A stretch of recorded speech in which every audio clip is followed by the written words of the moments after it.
Today, LEGO is one of the most iconic brands in the world, as well as being an $11 billion company, collaborating with the biggest franchises we all know, such as Star Wars and Harry Potter. It's almost hard to imagine a time when LEGO wasn't such an iconic product. However, as surprising as it may seem, it actually had very humble beginnings, and it wasn't as smooth of a journey as you might think on the way to the top. Not many people know that there were moments in time when the company was struggling so much that they were near bankruptcy from all the chaos going on. So how exactly did this company, which has now become a timeless product, nearly face bankruptcy and still end up being the $11 billion company it is today? Well, let's rewind time for a second to understand the origin story before everything blew up. LEGO was founded in 1932 by a man named Ole Kirk Christensen, who was originally a carpenter from Denmark. He came up with the name based on the Danish phrase "lægge godt," which translates to play well. The company was originally centered around making wooden toys, but fast forward to 1958 and LEGO pivoted towards what they became famous for, creating tiny plastic bricks that snap together satisfyingly.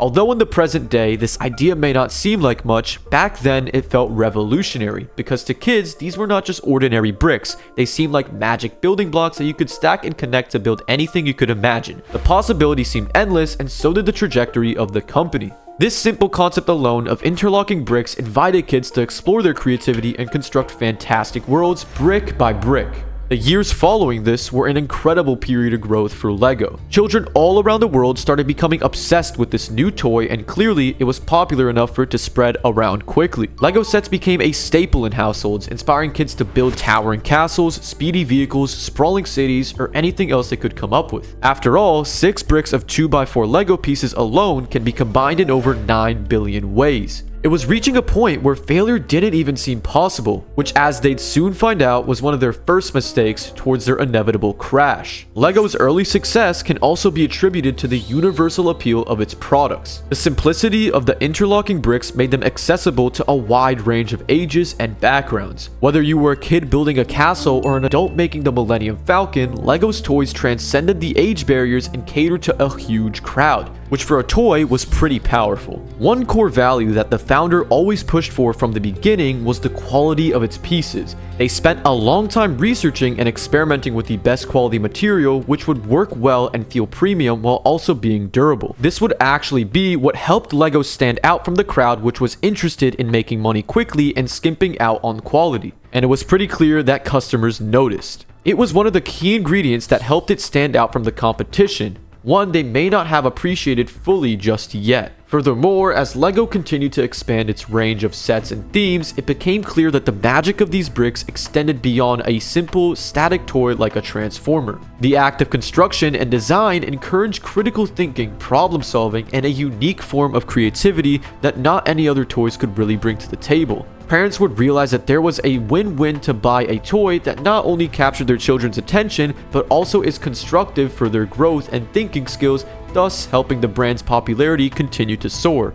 After all, they are the ones with the wallets. But now fast forward to the early 1990s, and LEGO was doing better than ever. But as everyone knows, with good times there is also bad times, and in this case perhaps the good times was starting to make the company greedier for more success. This started to blind the initial vision and values that the company stood for, which can only end poorly. Solidifying itself as a household name by now, they started making decisions that may have sounded good on paper, but would end up causing huge financial strain for the company. There are 3 main reasons that started this negative spiral.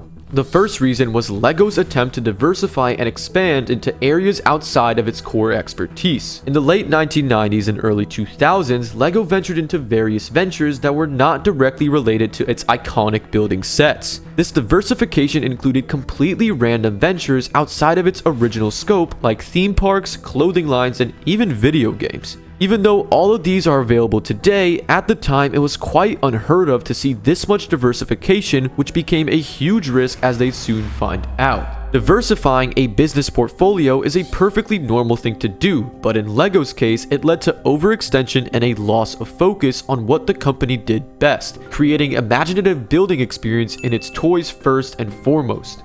The resources and attention that were allocated to these unrelated ventures meant less dedication to the quality and innovation that had been in the hallmark of LEGO and the cause of all their success. This basically meant that resources were spreading thin, and perhaps they were also being too greedy with its overexpansion. For example, they increased production by tripling their range of products, but without sales also keeping up, this just led to unnecessary costs. They also tried various ventures into the digital world, such as LEGO Universe. This was an MMO game that blurred the line between the physical and virtual world. Players could create their own virtual characters, explore LEGO-themed landscapes, and even build structures using virtual bricks, essentially creating the World of Warcraft of LEGO, which is as ambitious as it sounds. While the idea may sound fun and exciting on paper, and definitely sounded like it would be very lucrative if it were successful, LEGO Universe faced several challenges in securing consistent revenue with its subscription model and was eventually shut down in 2012.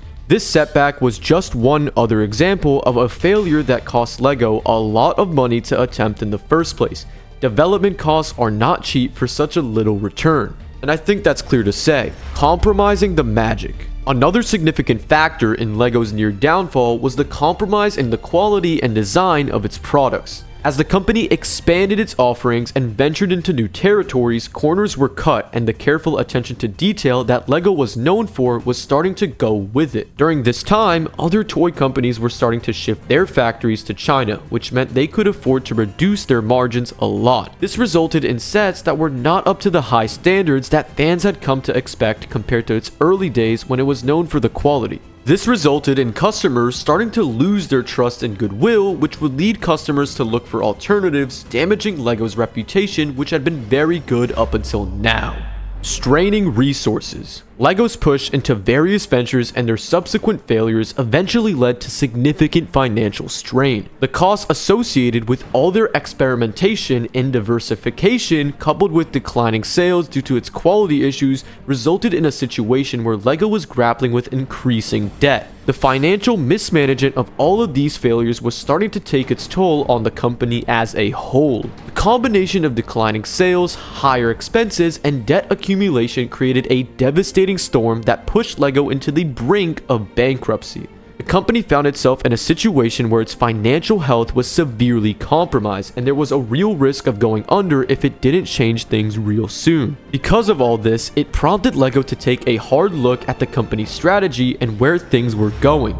It wasn't necessarily that the plan was wrong, the ideas themselves seemed very fun and very much catered to their customers, but the company realized that in its pursuit of diversification, it had strayed from its core values that had made it successful in the first place: the joy of building, creativity, and quality. LEGO recognized the need to refocus on its foundational strengths and began a process of resurrecting and focusing once again on what made them successful in the first place: creating an amazing building experience. So they needed to make a comeback. The first step was reducing the range of available products. Instead of trying to create many different variations and pieces, they focused on making the stable pieces better quality. This meant that they could just cut costs significantly by simplifying designs and optimizing the supply chain. It might not seem like a big deal, but it actually costs a lot of money to be running a factory churning out thousands of different pieces and all the research and development that goes into creating new pieces. So instead of what seemed like wasting money and pouring effort into something with little return, they decided to cut this seemingly unnecessary cost out altogether, which relieved a lot of pressure. Sticking to the staples also meant that fans wouldn't be overwhelmed by choice and could instead stick to sets they actually enjoyed and were familiar with. This also led them to come up with one of their biggest strategies: collaborating with other franchises and universes people already adore. They teamed up with franchises like Star Wars and Bionicles. All of a sudden, whatever world that was created with LEGO alone could be combined, and an endless multiverse of characters and possibilities were made available. These partnerships brought new life to LEGO sets, letting kids stretch their imagination and being a win-win for both LEGO and the collaborating franchises, which would get free publicity and a wider audience. One of LEGO's most iconic collaborations was with the Star Wars franchise. In 1999, LEGO launched its first Star Wars sets, coinciding with the release of Star Wars Episode 1: The Phantom Menace. These sets brought your favorite Jedi and ships from the galaxy far, far away to reality and quickly became a popular way to boost the brand's popularity even more.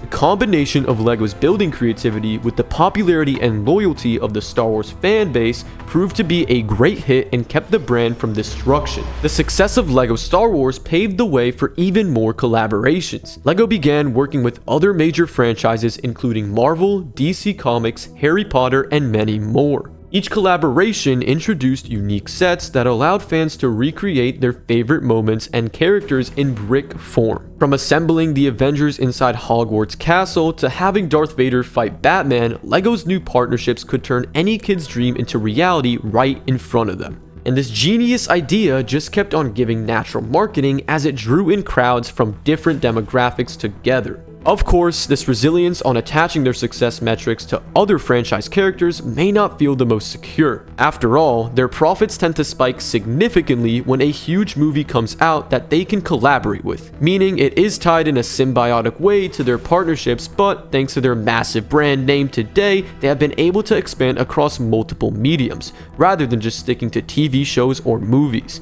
In fact, some of LEGO's most popular collaborations include ones with the popular Korean band BTS, as well as IKEA and NASA. Clearly, anything is truly possible these days with LEGO, and they can seemingly draw an audience from any demographic these days with how big they've become. Since stabilizing the company, things have once again looked increasingly positive for the company as they finally get to channel the aspirations that nearly made them bankrupt 2 decades ago. The dreams of Legoland have come into fruition, created their own successful movies, and thanks to how versatile their product is, they have catered more and more to inclusivity to ensure that their products are also appealing to both girls and both boys. Perhaps this leaves the question that maybe their dreams that set them back years ago was just ahead of its time, because it's safe to say now that a lot of them weren't actually bad at all.